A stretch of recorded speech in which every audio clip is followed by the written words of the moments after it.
efeitos que tem todas as atividades humanas. A política não é nem melhor e nem pior do que qualquer outra atividade. Eu gosto de fazer uma brincadeira quando falo desse assunto, que eu tenho a minha profissão anterior, né, a minha atividade política é ser médico, e na medicina eu me especializei em medicina geral comunitária, e aliás foi dali que eu tirei boa parte da minha convicção para me dedicar à política. Mas eu não virei médico para defender todos os médicos e nem virei político para defender todos os políticos, né? Porque normalmente em todas as atividades às quais a gente se dedica, sempre tem gente boa, média ou ruim, né? E aliás, dentro de cada um de nós, em geral, convivem coisas boas e ruins. Nenhum de nós é perfeito e nenhum de nós é um bandido que deva ser totalmente afastado, né, do convívio da sociedade, assim por diante. Então, eu prefiro aquela visão de mundo que trabalha com essa ideia das imperfeições, mas que com esta ideia combate o que eu chamo de um preconceito antipolítica, que é algo muito bem elaborado por parte de alguns setores, que evidentemente tem interesse na cultura antipolítica, porque quando a política perde força, a democracia perde força. E quando a democracia perde força, o poder econômico ganha força. Porque o poder econômico, ele não precisa da mediação da política e da democracia para executar boa parte dos seus desejos. E ao contrário, a política e a democracia, elas são uma espécie de freio ao arbítrio que o poder econômico pode exercer em qualquer sociedade. Se nós apagássemos completamente a política da história da humanidade, nós teríamos uma história mais marcada pela ideia de que os mais fortes impõem as suas vontades sobre os mais fracos. Mesmo que a democracia atual que nós temos tenha diversos defeitos e limites, e que nós podemos falar sobre eles hoje aqui, certamente vamos falar, ela é o melhor sistema que nós descobrimos até o momento para garantir algum poder para aqueles que têm maior fragilidade dentro da sociedade. Dizendo numa frase, tentando sintetizar numa frase, que ela peca pela simplificação, mas vai lá, vocês não vão me cobrar cada ponto de uma frase que eu falar, é mais ou menos o seguinte: tu pega o cara mais rico do Brasil e o cara mais pobre do Brasil, no dia de votar para presidente da República, o voto dos dois vale a mesma coisa. E isso é uma coisa maravilhosa. Isso é algo republicano muito importante. Óbvio que um dos defeitos da democracia brasileira, sobre os quais eu vou falar aqui, ao falar sobre a reforma política, é exatamente esse, é que nós, infelizmente, nós temos uma igualdade do direito de voto, de votar, o rico, o pobre, o homem, a mulher, o negro, o branco, o católico, o ateu, o evangélico, todos têm o mesmo voto no dia de votar. Só que a democracia brasileira, como ela tem um componente, e não só brasileira, quase todas as democracias, especialmente as de países capitalistas, de economia capitalista, elas têm um componente de abuso do poder econômico extremamente intenso. Então, se o direito de voto do mais rico e do mais pobre é igual, o direito de financiar campanhas que são cada vez mais caras, ele está na mão de alguns e não está na mão de outros. E, portanto, os candidatos que os grandes financiadores escolhem passam a ter mais chance no processo democrático do que o candidato que não tem acesso ao financiamento e ou aos contatos com os grandes financiadores. Então, quando alguém me pergunta qual o principal defeito da democracia brasileira, eu vou falar da brasileira, não vou falar de outros países, porque é o nosso interesse maior aqui. É o abuso do poder econômico e o fato da democracia ser financiada com recursos privados. E, portanto, eu defendo o alicerce da proposta de reforma política que eu defendo no Congresso como relator, é o financiamento público exclusivo, e poderia adjetivar ainda mais republicano de campanha, onde não possa haver discriminação de candidatos pelo critério econômico. Então, nesse sistema, se o cidadão, o maior empresário do Rio Grande do Sul, resolver concorrer a governador do estado, e um representante do mundo do trabalho, que tenha pouquíssimas posses, concorrerem a governador do estado, o fator econômico estará anulado. É uma palavra meio ingênua para um ambiente, né, de um país capitalista como o nosso, mas estará extremamente atenuado, porque o cara não pode, um sistema que eu proponho, a pessoa não pode usar nem o seu próprio dinheiro. Se constitui um fundo público para financiar as campanhas, se constituem regras, porque evidentemente tamanhos diferentes de partidos, etc., representam diferenciação nesta garantia de recursos para financiar a campanha, e só aquele dinheiro é que pode financiar a campanha. E as campanhas têm que ser muito mais baratas, porque hoje na democracia brasileira nós temos um processo cada vez mais sofisticado de marketing político. Eu não tenho nada contra o marketing, evidentemente. Vocês que estão aqui estudando, muitos poderão, inclusive, no futuro, serem pessoas envolvidas com o mundo da política e pensarem qual é a melhor maneira para que um discurso, uma opinião, seja compreendida por um determinado grupo social, e isso é algo nobre e positivo.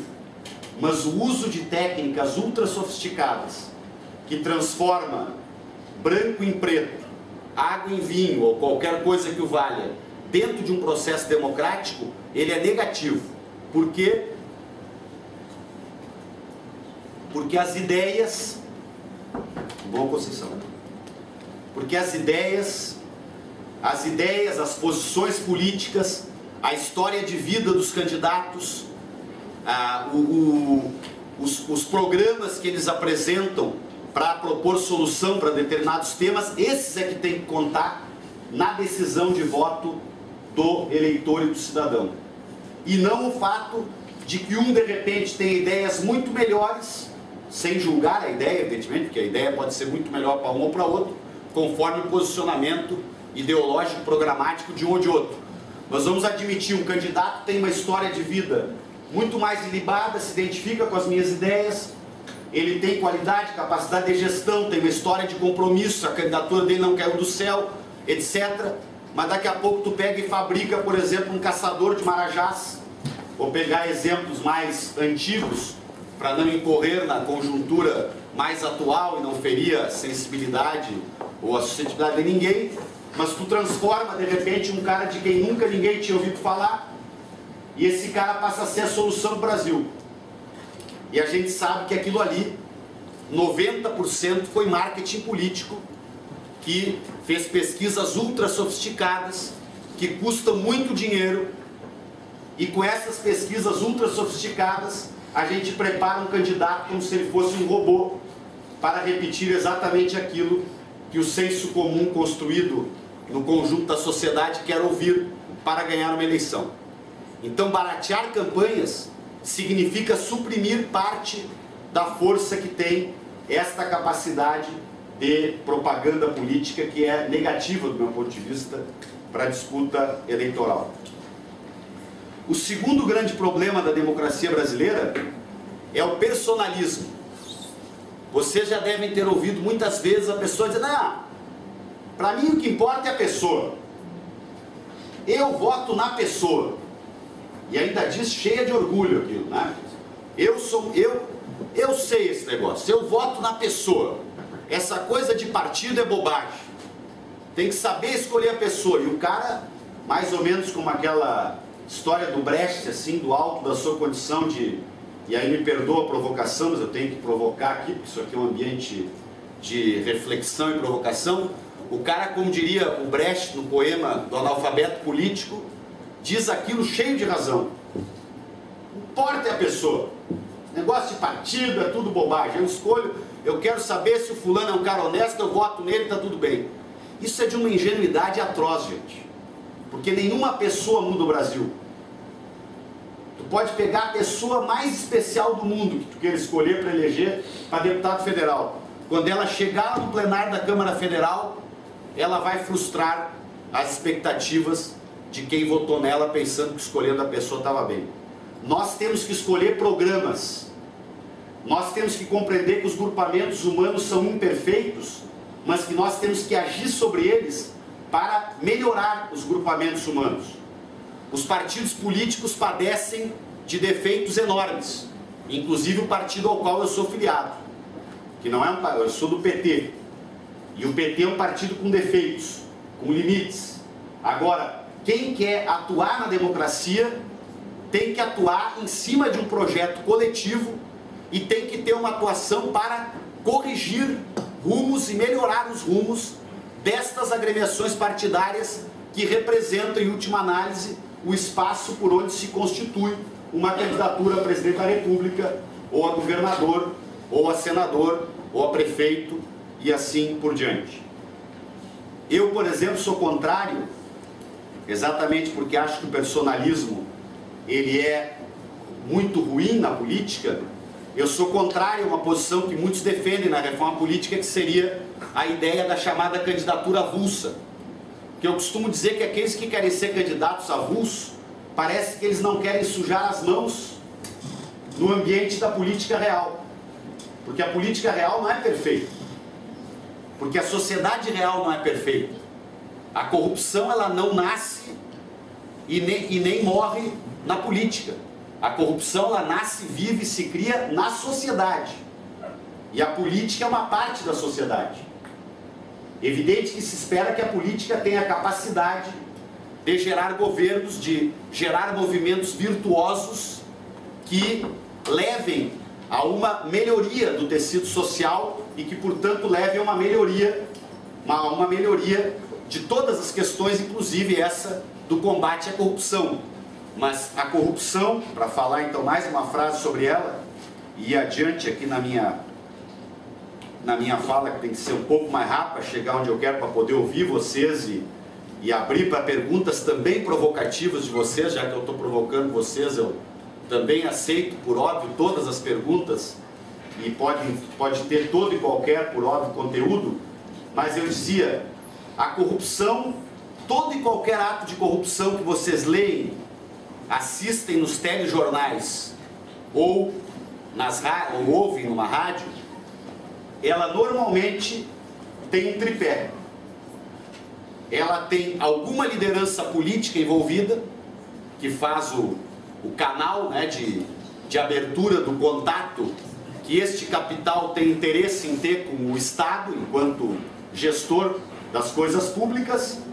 Ela tem algum servidor público, que são a minoria, evidentemente, dos servidores públicos, que resolve entrar numa engrenagem dessa corrupção, e ela tem um interesse empresarial e de capitais que querem fazer negócios corruptos com o Estado para ter um ganho imoral, antiético, a partir da venda de um determinado serviço ou produto. Querem vender uma ponte superfaturada, por exemplo. A ponte custa 100 milhões, querem vender por 150, aí vão dar lá 10 milhões para financiar a campanha de alguns políticos, mais uns 20 milhões para engordar o patrimônio dos empresários e donos dessa empresa, e vão dar lá mais uns 5 milhões para corromper uma estrutura dentro do setor público que está a serviço de facilitar um negócio corrupto desse. Então, a corrupção é um fenômeno multissistêmico. Então, quando o cara fala aquela frase que a gente ouve às vezes na conversa de bar, esses políticos são tudo corrupto. Ingenuidade absurda, né, gente? E poucas vezes a gente ouve falar como tem empresário corrupto. E poucas vezes a gente ouve falar como tem corrupção no judiciário. É porque vocês vejam que aí nós temos que pensar um pouco, né? Porque se a gente continuar escolhendo aquele esporte nacional preferido, que é falar mal da política e dos políticos, nós podemos terminar numa situação cada vez pior.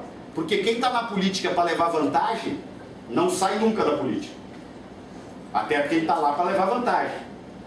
Quem pensa em entrar na política por ideal, aí começa a pensar que não deve entrar.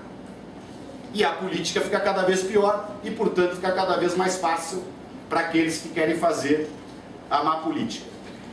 O personalismo, ele tem um outro componente muito ruim, que é aquela história de colocar quem faz política a trabalhar pela preservação de um mandato e não de um projeto, de uma visão de governo, porque às vezes para te governar e mudar o país é preciso atravessar contradições e enfrentar desgastes. Um político não pode ser alguém, um bom político, na minha opinião, não pode ser alguém que sempre diz sim, alguém que sempre dá o tapinha nas costas, não, pode deixar comigo que eu vou resolver, não, pode deixar que eu vou encaminhar isso aí. Não, um bom político, ele também tem que, conversando com o cidadão, dizer, olha, isso que você está propondo não é possível ser feito. Porque eu sou prefeito da cidade, a cidade tem um orçamento de tanto, nós temos aqui 200 ruas para pavimentar na periferia de Porto Alegre, nós temos isso, temos que melhorar a posição de aqui, tem que construir um hospital lá, então não tem dinheiro para tudo isso aqui que você está... É legítimo que essa comunidade está demandando, mas não há como ser feito isso neste momento. Então, quando tu sai dessa visão personalista, tu permite um governo mais autêntico e um governo que fale mais a verdade e que faça menos demagogia, que é uma outra característica da má política. A demagogia, como todo mundo sabe, é aquela de estar sempre acendendo ali uma vela para cada santo, dizendo que tu vai resolver, não, fazer, não, deixa comigo, tal, e não tem nenhum embasamento aquilo que o líder político está falando. Este abuso do poder econômico, que é o problema essencial da nossa democracia, e aqui eu coloco uma primeira frase mais específica no tema que está proposto para o nosso debate, ele gera uma profunda discriminação na representação. Então nós temos uma democracia muito falha nesse sentido, porque os candidatos não têm todos a mesma chance de se eleger, porque tem fatores que distorcem essa chance de se eleger. Então isso determina o abuso do poder econômico, campanhas caras e financiamento privado, e essa característica de personalismo, elas geram uma discriminação na representação política em relação a gênero, porque uma das causas de tem múltiplas causas que levam a uma subrepresentação feminina nos parlamentos, nas prefeituras, nos governos de estado e assim por diante.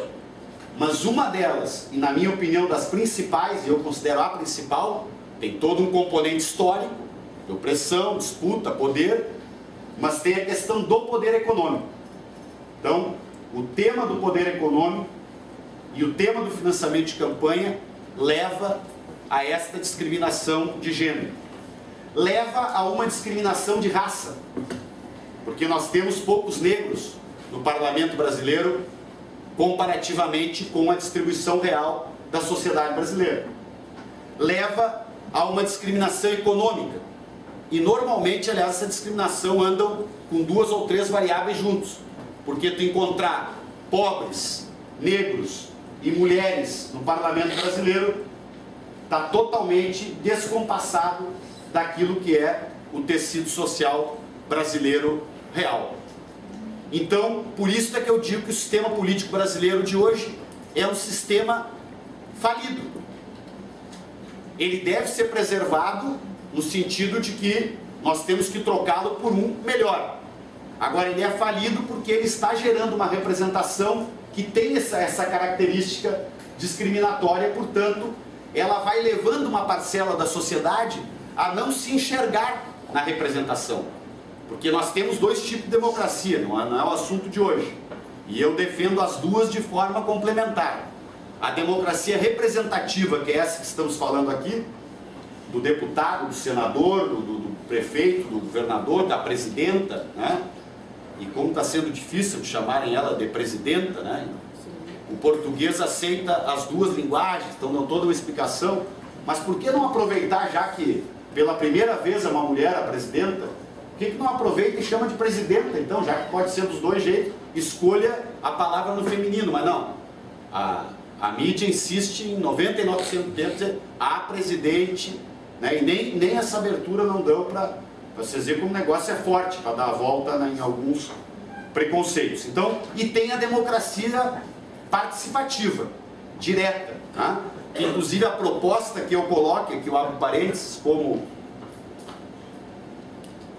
no relatório que está na minha página, na página do nosso mandato na internet, vocês podem depois aproveitar dar uma lida e ter acesso a mais detalhes, né? Mas eu propus ali uma ampliação da iniciativa popular de apresentação de leis. Porque hoje tu pode apresentar uma lei coletando assinaturas, projeto de lei só, não pode apresentar emenda constitucional. Então, por exemplo, se o projeto esse ficha limpa, que ficou mais famoso, então vou dar esse exemplo aqui. Se ele dependesse de uma mudança constitucional, ou seja, de uma PEC, ele não poderia ter sido um projeto de iniciativa popular, porque não é permitido no Brasil. E ao longo de toda a história do Brasil, vocês sabem quantos projetos de iniciativa popular tramitaram na Câmara Federal do Brasil? 3. Vocês vejam a, vamos dizer, carência, a fragilidade da democracia direta. Então, o que eu proponho no relatório? Que nós passemos a ter o direito de apresentar emendas constitucionais de iniciativa popular, continuemos com o direito de apresentar projetos de lei de iniciativa popular.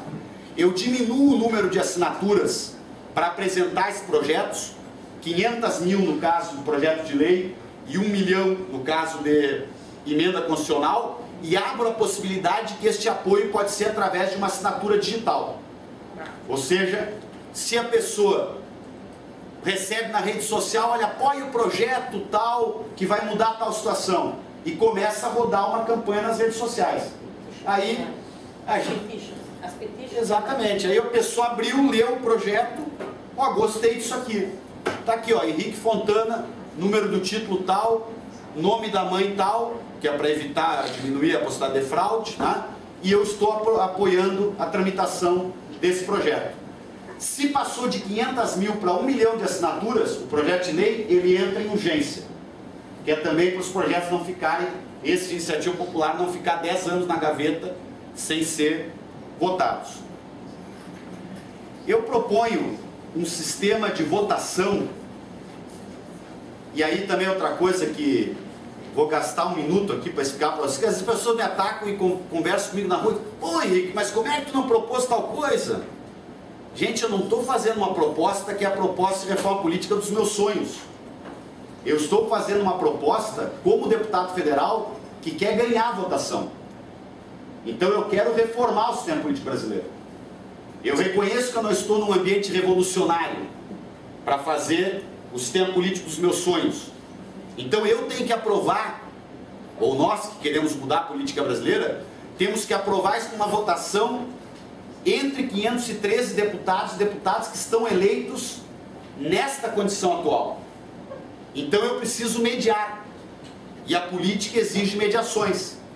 Porque às vezes o cara pode fazer um discurso bem forte, bem convicto e ultra bem posicionado programaticamente. Só que ele tem chance zero de aprovar aquilo ali.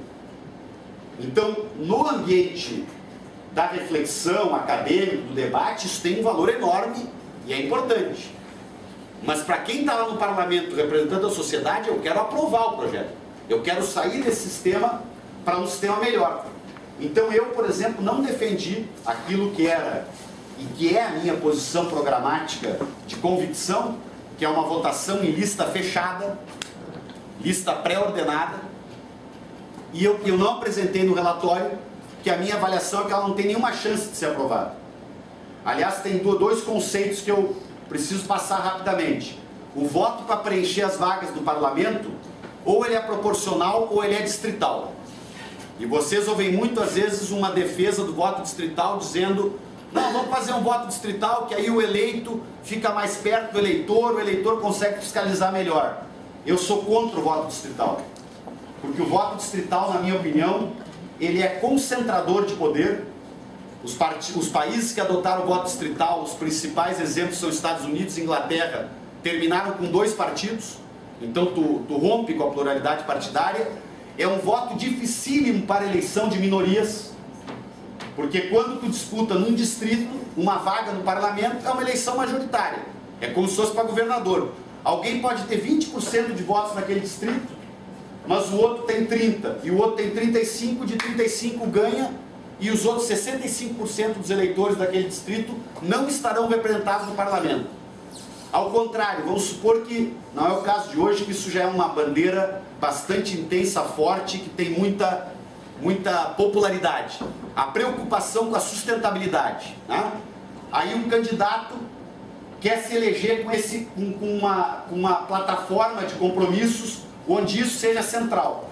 Se ele puder ter votos no estado inteiro, ele pode chegar aos 3% de votos. No Rio Grande do Sul elege 31 deputados, pode chegar a 3% e eleger um deputado com esse perfil. Então os partidos menores e médios seriam todos dizimados da política brasileira se nós adotássemos o voto distrital. Além do que, o voto distrital termina transformando os deputados praticamente tem a palavra vereadores e também tem a palavra despachantes de luxo de uma determinada região. Então, o cara diz o seguinte: ao invés do deputado estar se preocupando como é que vamos reestruturar a universidade brasileira, como é que vamos aperfeiçoar um programa como o ProUni, ou a reforma política, ou a reforma tributária, ou qualquer outra coisa, ele tem que estar o tempo inteiro naquela base que ele representa, participando de todos os batizados, casamentos, enterros.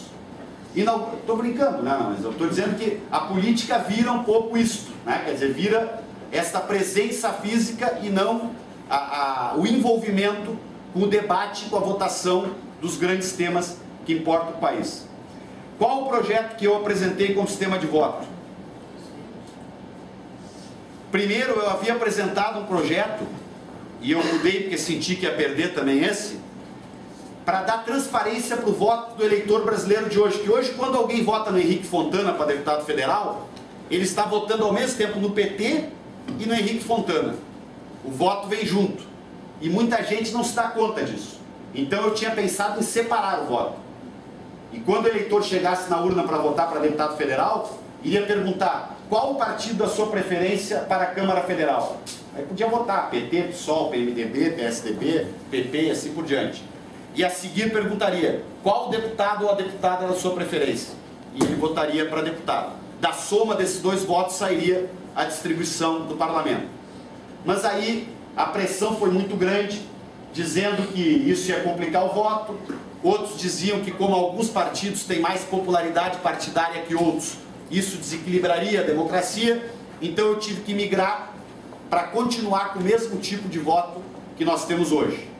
Ou o cidadão vota na legenda, quando ele quer dar o seu voto para um programa partidário, portanto para todos aqueles candidatos que representam aquele programa, ou vota nominalmente no candidato da sua preferência. E a formação desta lista, aí eu mudo também o sistema, ela tem que se dar por uma votação secreta de todos os filiados do partido político que vai apresentar uma lista na eleição. Então, com isso, a gente atrairá mais gente para participar da vida partidária. Mesmo que o cara não queira ir numa reunião por semana, porque participar da vida partidária não é participar como eu participo, por exemplo. Mas nós temos que ter mais cidadãos para democratizar a vida dos partidos e para combater os caciques. Tem que ter mais gente filiada a partido político, para fazer o trabalho de questionar esses partidos, de entrar para dentro, votar, alterar, participar e assim por diante. Então, ao obrigar uma votação secreta para ordenar a lista, e esta lista, a proposta que eu apresento, ela tem que ter uma alternância de gênero, que é de 1 de cada 3, ou seja, os 3 primeiros candidatos do partido A podem ser 2 mulheres e um homem, ou 2 homens e uma mulher. E assim segue a lista toda. E aqui também eu abro um parênteses, antes que a primeira pergunta venha. Eu sei que a reivindicação, né, histórica, forte e de mobilização de todos os movimentos que defendem a ampliação da participação da mulher na política brasileira é de uma lista com alternância de gênero, 1 para 1. Por que eu não coloquei?